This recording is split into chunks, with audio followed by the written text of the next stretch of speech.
I have told you that there's only two ways. There are only two ways.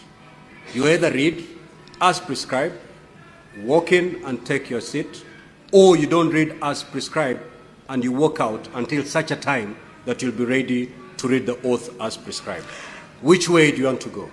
Mr. Speaker, having had your advice and noting that by reading this apology, I will be incriminating myself, noting that this is attached to my work, I find that very unfair.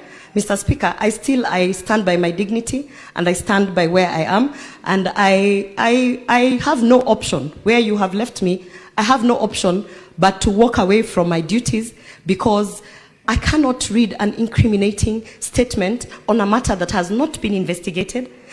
And Mr. Speaker, as it stands, I want to say that this being the last statement that I make, I continue to stand by my statements, and I want to say that it is truly unfair that an incriminating statement is being put in an apology so that I can tie myself down to something that has not been investigated, not by Parliamentary Service Commission, not by this House, not by an independent one. So therefore, Mr. Speaker, I have no option but to actually walk away from chambers as you have directed, Mr. Speaker.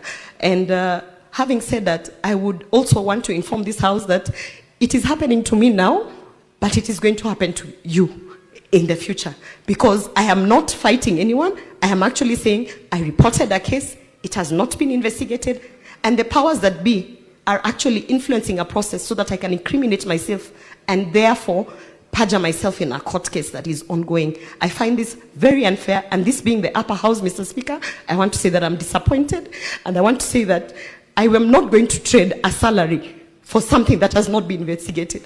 I can stay without the salary, I can stay without the position, Mr. Speaker, and I still continue to say it is unfair that someone who has reported a matter is being taken through this. Thank you, Mr. Speaker. Next order. Order number 3, messages.